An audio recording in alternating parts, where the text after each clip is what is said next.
You're listening to the Broadway Podcast Network. Visit bpn.fm to discover more.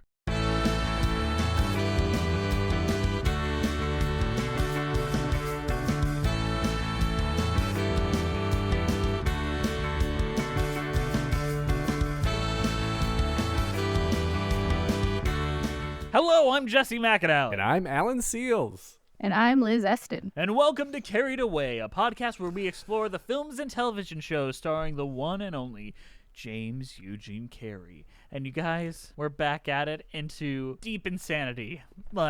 We had a couple weeks of normality. We had Peggy Sue got married. We had a factory of ducks. But now we're into things that make you feel yucky for watching it once again. I don't know. I think this is... okay. So does Dirty Harry make you feel yucky? I'm sorry. Yes. Really? Have you watched the original Dirty Harry? We just did. This is not the original This Dirty is not Harry. the This is original like Dirty the Harry. third sequel. Oh, well, no, I didn't watch the very, very first Dirty Harry. Wait, in which one does he say, "Do you feel lucky, punk"? It's the first one after he just, destroys an entire half of a town because he needed one guy and then he murders him in cold blood anyways. Okay.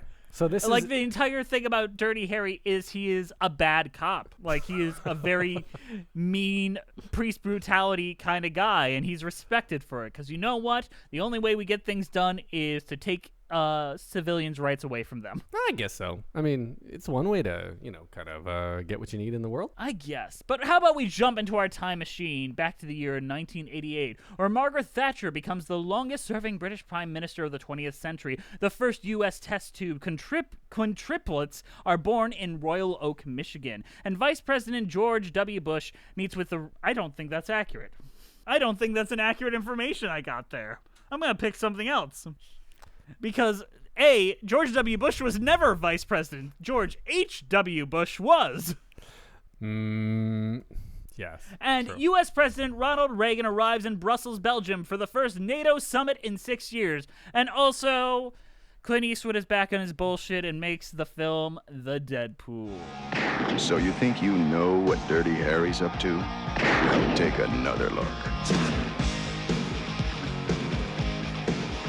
Sounds to me like this Deadpool thing is making you a little paranoid, Callahan. Maybe I'll start my own Deadpool and put you on it. Clint Eastwood is Dirty Harry. He's just learned a new game.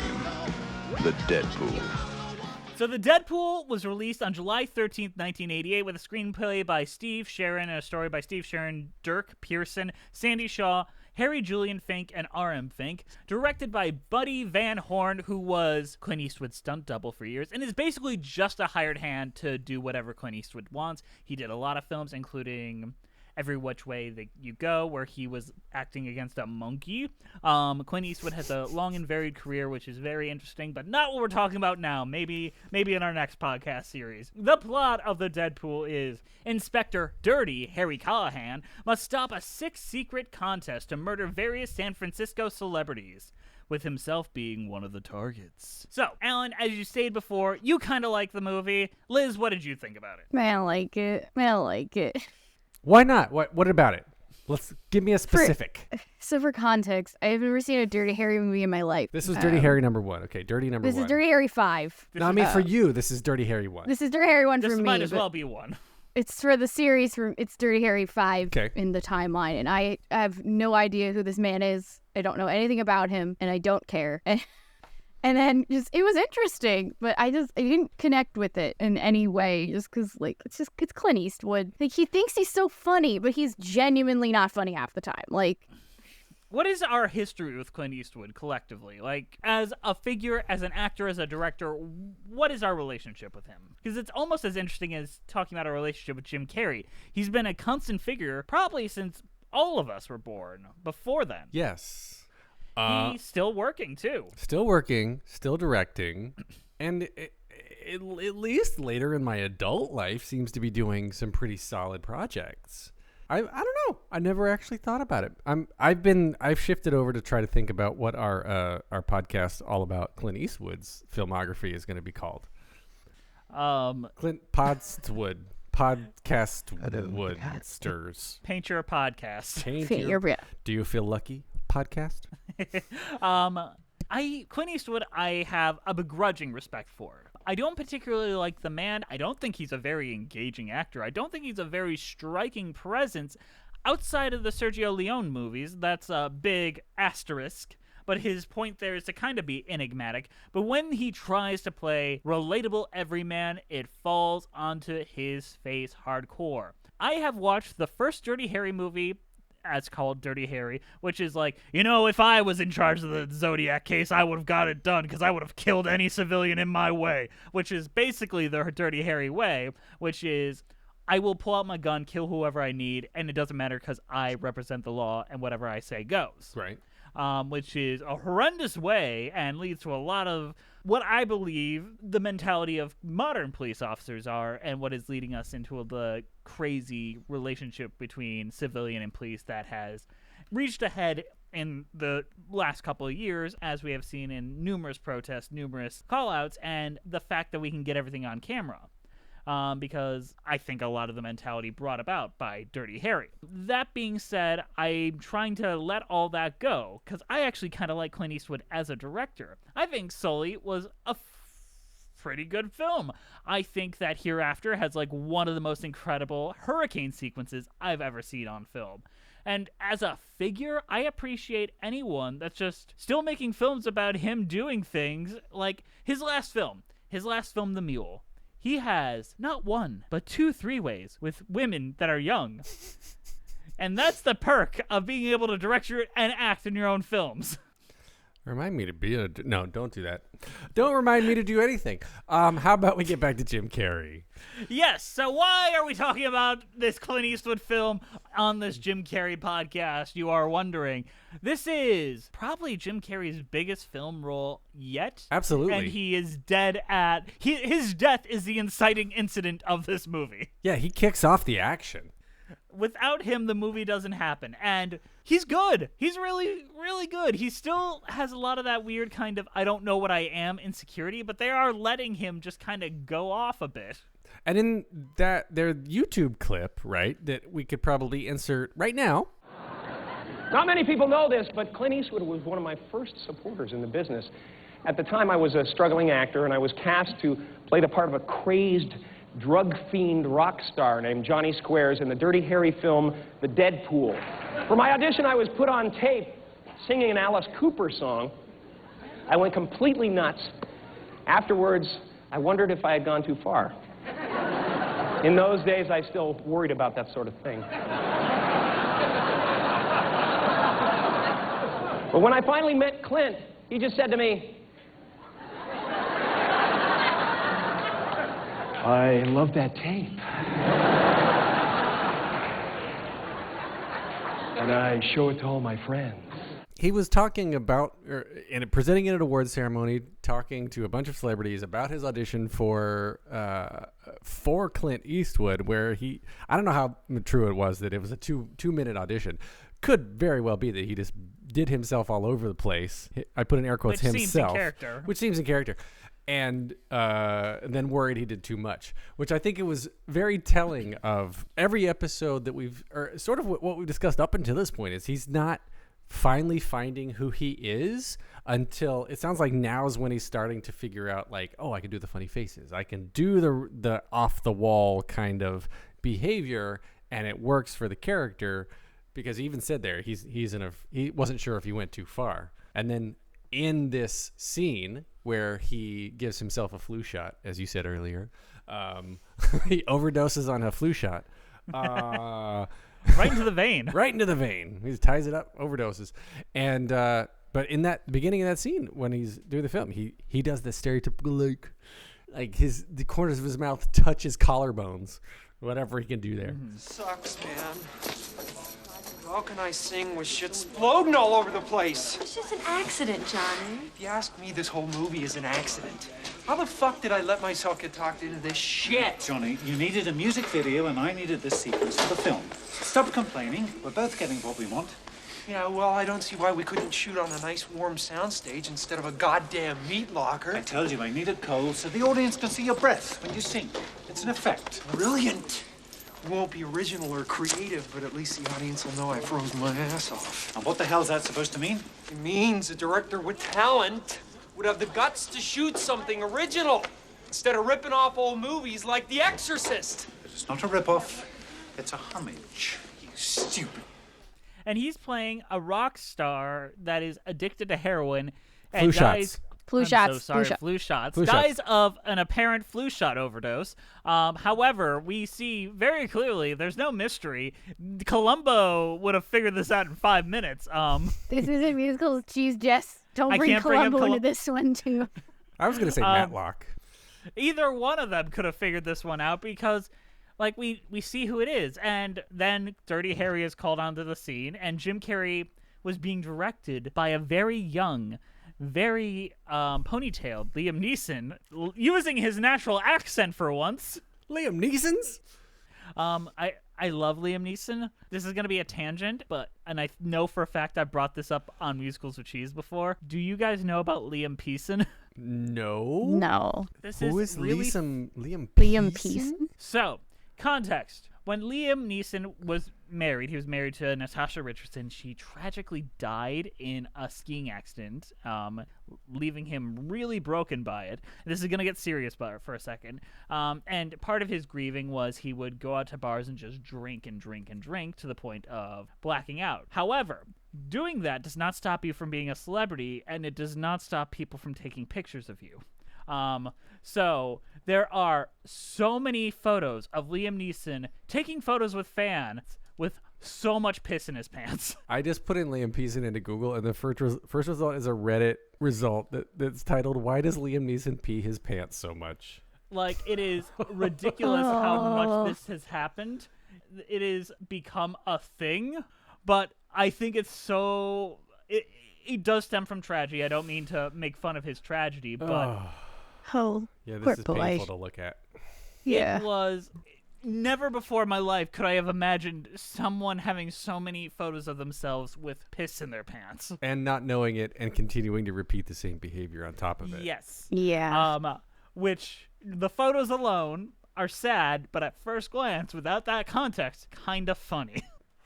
Well, I don't know how old he was at the time.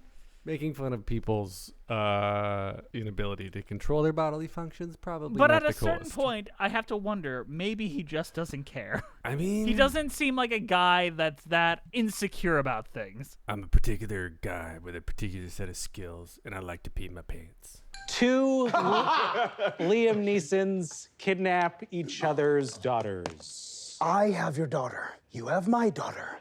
We should do a trade offer. I'm willing to do a trade, but I want to tell you, I have your daughter, but I also have your other daughter. So I've got 2 daughters of yours. So anytime I think of Liam Neeson, I bring that up. He comes off really good in this movie, though. He was hypothetically 58 at the time of him constantly pissing his pants everywhere. How old is he now? He's 71. Oh gosh, looks good, I guess. Yeah, he's doing well. Yeah. He's doing the geezer teasers now, where you can buy 500 films from him a week, on the Redbox. Oh, geezer teaser. Is that old people's Cameo? Kind of. It's those films, those action films that don't really exist, that have like 5 like mid-2000s boomer celebrity action star. Like John Travolta's in like 50 of them. Liam Neeson's in like 50 of them. Bruce Willis was in a ton of them. And it's just like they get paid $2 million for half a day's work, and then they get to plaster them all over the cover. Okay, I want to be a geezer teaser. I would like $2 million. I feel that a lot of them have earned it. And are you saying I didn't earn it? Not yet. Damn it. Wait till Daughters of the Domino comes out and you're the breakout star. Look at that shoulder. That being said, Jim Carrey could have easily fallen into that. And he has chosen a very different path, which is, I'm just going to fall off the face of the earth. But he's not, though, because the next Sonic movie's coming out next year. He is not signed on for that movie. Wait, what? My kids are going to be upset. Yeah, he is not signed on for that movie. In fact, he openly said after Sonic 2, he's like, I think I'm retiring. And they were like, he didn't sign a contract for a third one. We're making a third one. And Ben Schwartz was asked about it, and he's like, I hope Jim comes back. I like Jim, but if he's not back, he's not back. You're right. I'm looking at the Sonic 3 cast list, and he is not listed. Okay, so Jim Carrey was supposed to play MODOK in Ant-Man and the Wasp: Quantumania, and they replaced him last minute with Corey Stoll from the first Ant-Man. Like, that was just about announced, and then he dropped. Interesting. Wow. When we reach the end of our list, there will be a segment of unmade or future projects, like where we talk about the things that he was supposed to be in or didn't end up making or never got made altogether. And I have a lot to say about that because as a child, I did a lot of research into that. He was supposed to be in a Ripley's Believe It or Not movie directed by Tim Burton, which would have been fucking incredible. Wait, Sonic? Jim Carrey. Just kidding. I know it's Jim Carrey. Do you know what else he was supposed to be? Howard Hughes in a fucking Christopher Nolan-made Howard Hughes biopic. What? But then Martin Scorsese beat him to it with The Aviator, and he dropped it. And now Chris Nolan has been wanting to use Jim Carrey again ever since, and it's just not worked out. Oh, man. Oh, that's so sad. Oh, man. Well, I'm gonna do this again. I just Heather. Who did he date? The anti-vaxxer, not Heather Locklear. Jenny McCarthy. Jenny McCarthy. I was listening back to our episode 1 the other day, and I just go in for 5 whole minutes on him and Jenny McCarthy, Heather Locklear, and you're like, guys, it's Jenny McCarthy. I'm like, fuck. Alan, I have this information just stuck in the back of my head for no reason. I don't know what I'm supposed to do with it. You make a podcast about it, yes, obviously. That is the only reason why I'm here. I have to do something with this information to show it wasn't wasted. We have Speaking to of which, we have to get through 10 more episodes, but yeah. Speaking of which, we've got the Deadpool to talk about. The film is just a murder mystery. Honestly, it is not that more complex than your basic episode of Law & Order. It truly, truly is not an engaging mystery. It does not have an engaging detective. As someone that is working on a mystery, I am baffled at the things that it's just like, yeah, we're just going to show you the guy early on. We're just going to tell you what's going on because, I don't know. The romance of the center, though age appropriate, and I did kind of appreciate that because we don't get that very often anymore, was nothing. Let me ask you something, Miss Walker. Sam. Sam? Do you like cops? As long as they're not in my rearview mirror, why? Well, I just wondered what we're supposed to be talking about here, other than the damage to the camera. Oh, no. I'm willing to let the insurance company deal with that.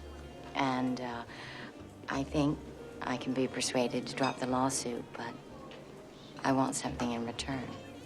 Oh. What would that be? I want your story. I mean, a young Patricia Clarkson, though, it was really nice to see her in this. I feel like everyone outside of Clint Eastwood is doing their best, but it feels like it's a C- version of every emotional arc and every cliche.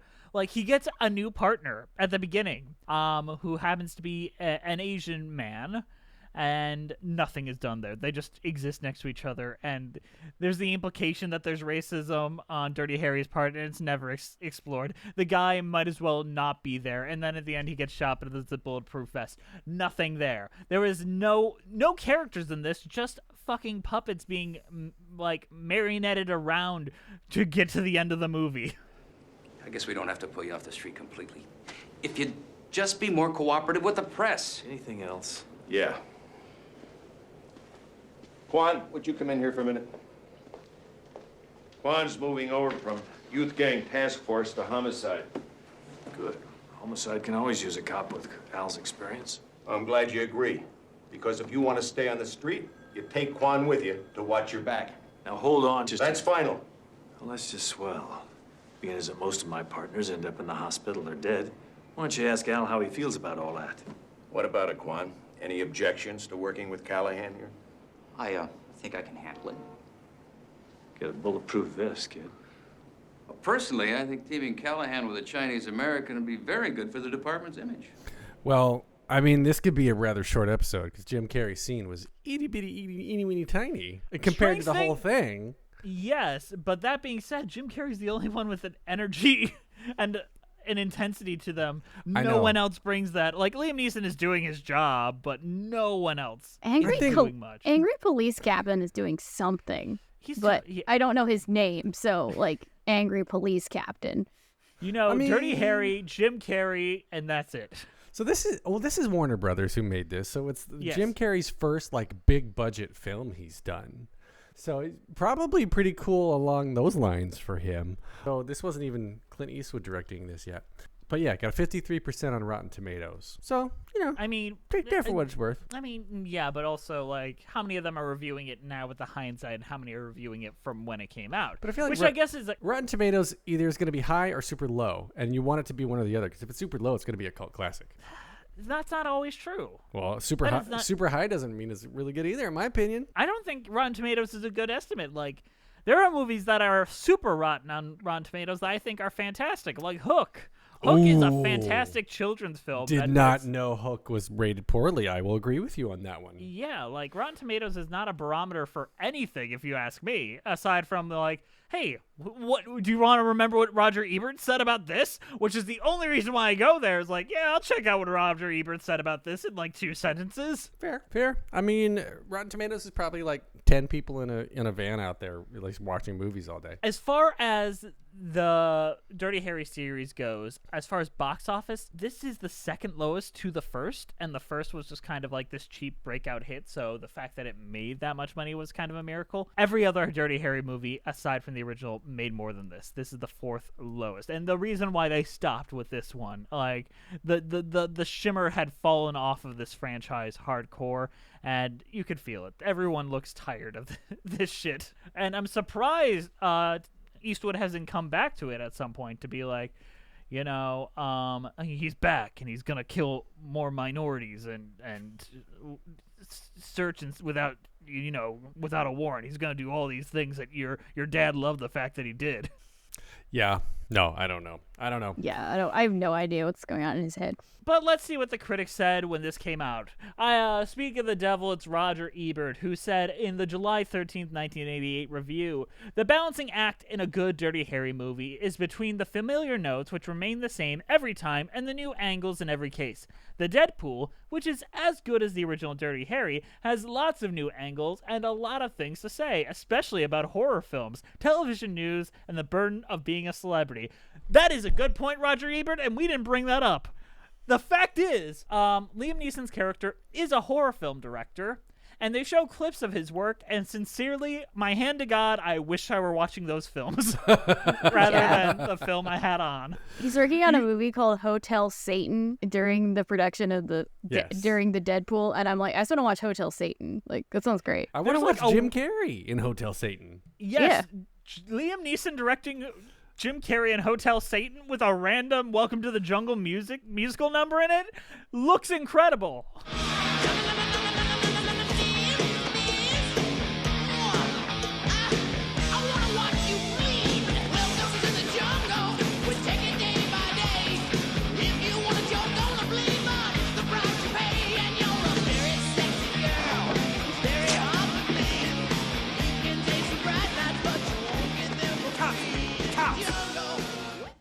Out of sync, Johnny. Yeah, what's the problem here, love?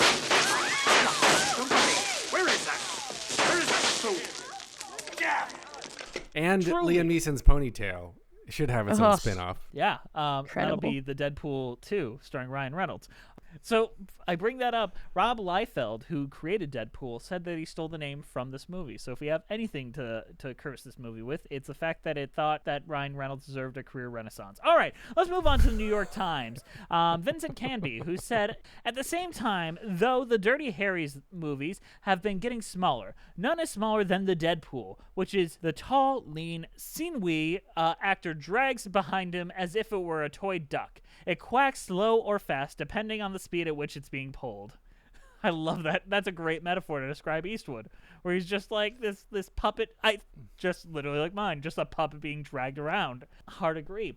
Then the Washington Post, Destin Howe said, unless you're a Clint fan, and own up, who isn't? Not me. There's a little other reason to sit through this one. Eastwood, who's had far bigger concerns recently, such as directing a movie about jazz great Charlie Parker, seems content to mark time and pick up another check. Yeah, fair enough. I don't disagree with any of these reviews except for Ebert. Mm-hmm. Yeah, Ebert really liked the Deadpool. So did Siskel, but I couldn't access his review because I didn't have an account for the newspaper he wrote for. So what was that? The Tribune. Yeah, I didn't have an account, so I couldn't get in. Who did you prefer as a kid, Siskel or Ebert? I didn't really watch them, so I guess I'd say Ebert Who's by the taller like one? Ebert, right? proxy. No, Ebert is the shorter one, bigger one. Oh, I like Siskel then.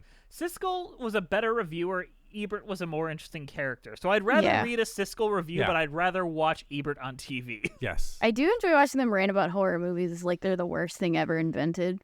Like, yeah, but they also are the reason why the genre became a thing, because without them, Halloween wouldn't have been a success. They were like the biggest proponents of that. And so it is a demon of their own making, and bitch more. Yeah. Fair. They created Silent Night, Deadly Night indirectly, and they hated that movie. And that movie's great. I love Silent Night, Deadly Night. If you want to watch it again, just watch Silent Night, Deadly Night 2. It's half of the movie. And it's great. But you know what else is great? The real critics over on Letterboxd.com. Liz, what have we got there? We have a mixed bag. Let's go. All right, this is a game of 1-star, 5-star, where Liz dug out real Letterboxd reviews, and they are either a 5-star or 1-star, and we have to guess based on the review alone which it is. Alan, why don't you go first? Your name starts with an A. You always let me go first. Thank you. All right. Are you ready, Alan? I am ready. Where's Ryan Reynolds? Cry face emoji, cry face emoji, cry face emoji, cry face emoji. At Blake Lively's house. Where's Ryan? I mean, I'm going to go to the limb and say that's 1-star. That is correct. Yee! I'm on the board. Woohoo! Woohoo! Welcome to the jungle. Do you We're feel a lucky, punk? All right, Jesse, you ready? I am. Welcome to the Jungle is played more times in this than in Jumanji. Welcome to the Jungle. I think people like Welcome to the Jungle as a song, so I'm giving that a 5. Yes, that's correct. Also, it does play a lot in this, in a film that does not feel like I'm being welcomed to the jungle at all. No, not at all. No. Agreed. All right, are you ready? Sure. I'm gonna make you bleed. Yay, Liam Neeson? Question mark. Well, the shrug that you gave me on camera here makes me think it's a 5-star. Yes. Woo-hoo! Gotta beat him. I can't lose. They had a lot of mixed feelings about it. Come at me, McAnally. Come at me. I feel lucky. No, my parents are fighting again. God damn it. You have 2 dads. We love you. My 2 dads are fighting again. That's a plot of Full House. Yes. Which one's in the washed up band? And which one's an John ex-dirty? It's us and John Stamos. We still keep John Stamos. Yeah. So one of us is Bob, one of us is Dave, and the other You're is Bob John. Saget because you're taller than me, I think. And I guess that makes me Dave Coulier. Okay, I'll take it. All right. Ready, Jess? I'm ready. Liam I should've said Neeson's I'm Jesse 'cause my ponytail. name's Jesse. Shit. Sorry. Liam Neeson's ponytail needs to be memed. 1. Correct. 2 to 2. Bring it. All right, Alan. This is a tough one. Are you ready? Man with a particular set of skills for Pissing answering myself. questions about pissing myself and doing reviews. Okay. DVD. WTF? That's it. WTF. That's what someone wrote. Is there any punctuation? Nope, just DVD, all capitalized. What is the origin of the word? Use it in a sentence. I bought a after DVD of the Deadpool, and then I didn't like it. Okay. Wait, that sounds like it's giving away a rating. That's there, it. 1 Liz. star, 1 star, 1 star. It's actually a 5. I'm so sorry. You ghostlighted him successfully. No! Not cool. Sorry, Alan. That was brilliant. You tricked Bravo. me. You tricked me. All right, Jess, I'll give you a tricky one, too. All right, I'm ready to be tricked. Or Actually, I don't think I can. We'll find out. What a beautiful man. I don't know what man They're talking about Jim Carrey, obviously. I'm thinking they're thinking of Clint Eastwood. Oh, God, maybe Or it it's could be ironic. Liam Neeson. I don't know. There's a lot of men in this movie. I also can't hear the name Liam Neeson, side note, without thinking of Key and Peele. What about Dark Man? No, huh? What about Liam Neeson in some Dark Man? No. What about Dark Man? When Liam Neeson's face was changing up there. Homie was straight face changing. Now that's just Liam Neeson's acting right there, man. Straight up, I kid you not, Academy Award caliber, classic Neeson's. Come on, seriously. I mean, like, Neeson's already need to have a statue. Okay, I'm convinced it's a 5 now because of the Liam Neeson. That's correct. No! I'm in the red. Don't worry, Alan. You can catch up. There's Okay. a little more to go. Okay, Never catch up. You're just like the Deadpool killer. Damn it. I'm on a list. the killer that is so obsessed with a film director that he's decided that he's going to kill and blame it on that film director. I guess that's the plot of this movie, guys. That's what we're here for. Oh, yeah. I guess. Yeah, we might have not mentioned the terrible representation of schizophrenia. Oh, yeah, this that movie too. engages in. So this film is an accurate representation of mental illness, and as well as the right response to of police to those with mental disabilities. I've nothing to do with these deaths. That's all I have to say. Now, son of... Callahan!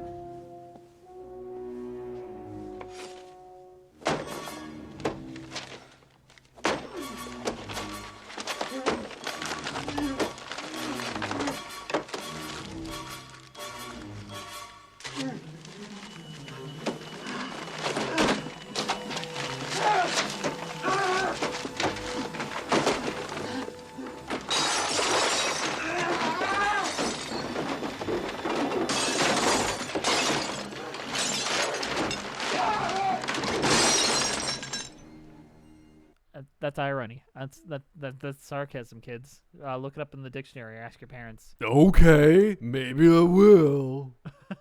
Okay, Alan, are you ready? I'm ready to tie it up. Okay. No, I definitely did not just watch this movie for the Guns N' Roses cameo. What on earth are you talking about? 5-star. That's a 1-star. Kiss my ass, Seals!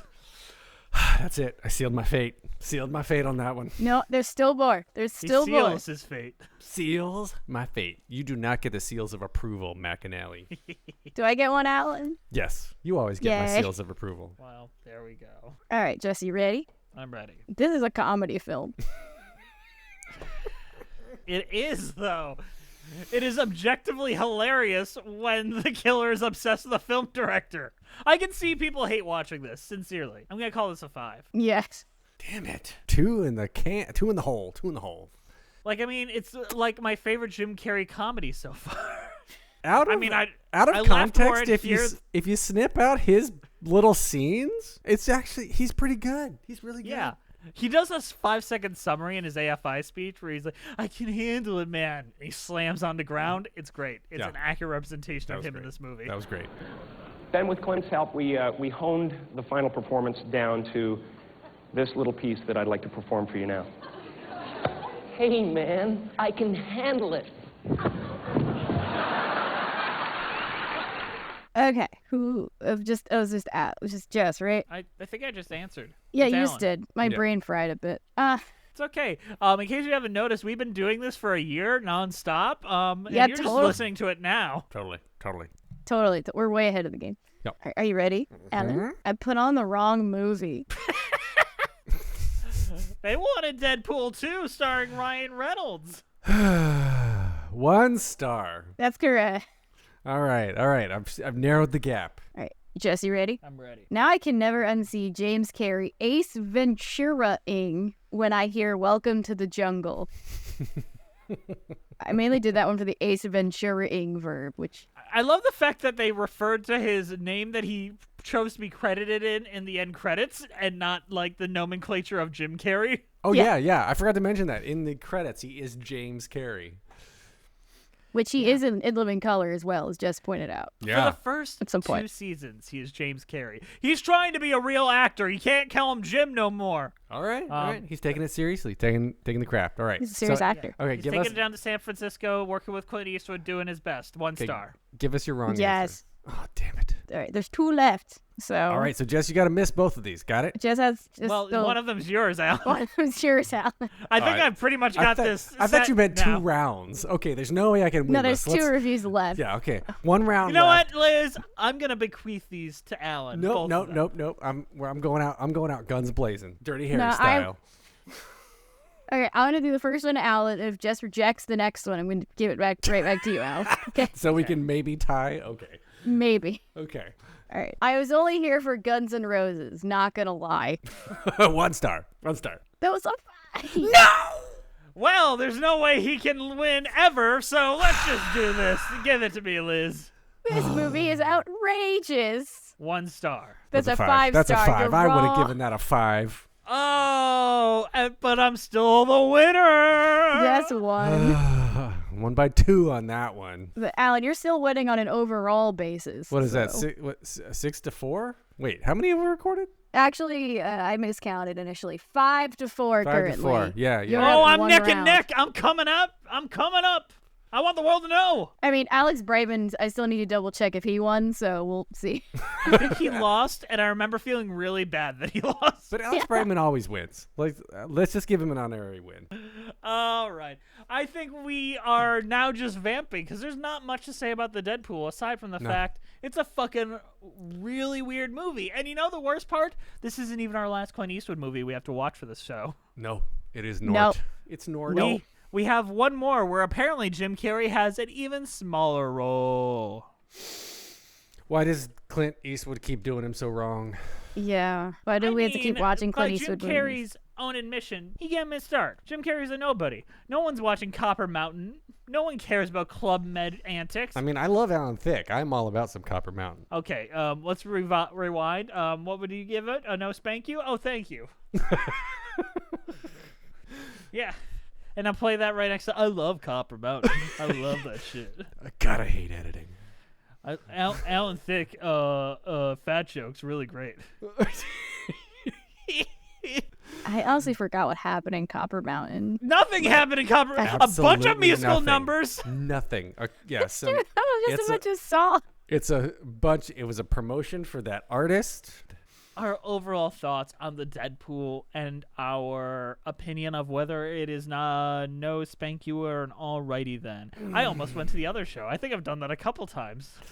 I would give this. I give this a Munster. No, sorry, wrong show. A Munster with Swiss. Watch this show take off much more than musicals with cheese, and they're like, what did they keep referencing? That's my dream. I want to just trounce both of our other podcasts with this. And one. then we have to deal with each other forever. Like we'll have to. Like next, they're gonna call us out and be like, "You gotta do the Clint Eastwood breakdown now." And be like, "Shit, we'll be here for days." God. And then you and I would have had a big falling out, but we still have to. It would be like the McElroy brothers, where you can tell there's a lot of resentment between them, but they still do that fucking show every week. All right, let's see. All right, alrighty then, or no spank you? You go first. It's a hard no spank you for me. Hard no spank you. Like I feel like last week I gave a pretty good review of Peggy Sue Got Married. Haven't watched the film yet. We record these out of order, so I gotta say this compared to that, this is like a big slap to the face. Like a really unpleasant experience. Like, and I wish there was like redeeming elements where outside of Jim Carrey. Jim Carrey is fine in this movie. If I was just rating Jim Carrey, the Jim Carrey of it all, I think he Jim Carrey'd his scenes pretty well. But outside of that, the mystery is not engaging. There is no red herrings, really. It's like, is it this guy? No. Oh, it's this guy. The movie's over. No falling action. No resolution of any subplot. It just stops. It just ends. And as an end to a quote-unquote franchise, it is really embarrassing and truly, truly a piss-poor representation. Yeah, hard no spank you for me. This is really tough. I want to like it. I really do. Don't let me influence you. You were fairly positive about this. I know. I was gonna give it.